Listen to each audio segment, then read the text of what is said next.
भारत सरकार की एक नई गाइडलाइन जारी की गई है पेट्रोल डीजल से संबंधित।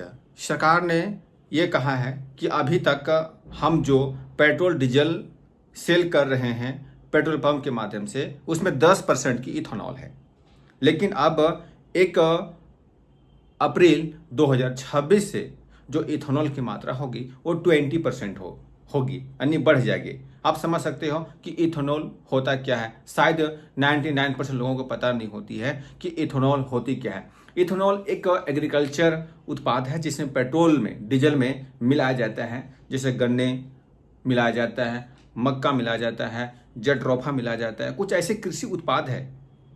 तो सरकार का ये भी कहना है कि कृषि उत्पाद भी बढ़ेगी, लेकिन कहना ये है कि पेट्रोल डीजल कहीं 100 रुपये, लगभग 100 रुपये लीटर है, लेकिन मक्का कितना रुपये किलो है आप बता सकते हो। गन्ना कैसे, जो चीनी होगी, गन्ना कैसे किलो होगा।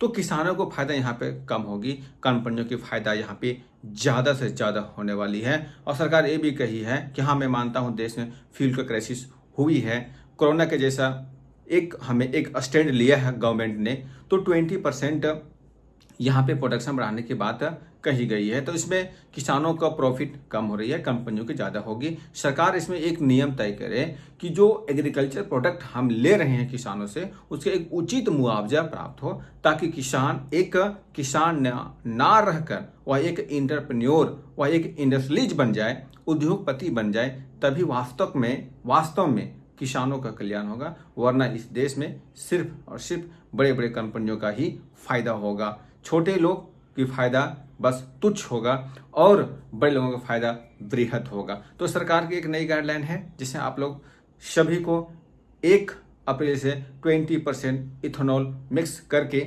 आपको मिलेगी पेट्रोल और डीजल। लेकिन यहाँ ये बता दें कि हमें एग्रीकल्चर को और ज़्यादा प्रमोट करने की ज़रूरत है, क्योंकि इंडिया का हैवी पॉपुलेशन भी है, सभी को हमें प्रोवाइड भी करना है, फूड भी करना है। हम ज़्यादा फूड को मिला देंगे तो फूड क्राइसिस हो जाएगी। इसलिए कॉम्बिनेशन, समन्वय और कंट्रोल करके ही इसे लागू किया जाए तो ज़्यादा बेटर होगा। Thank you.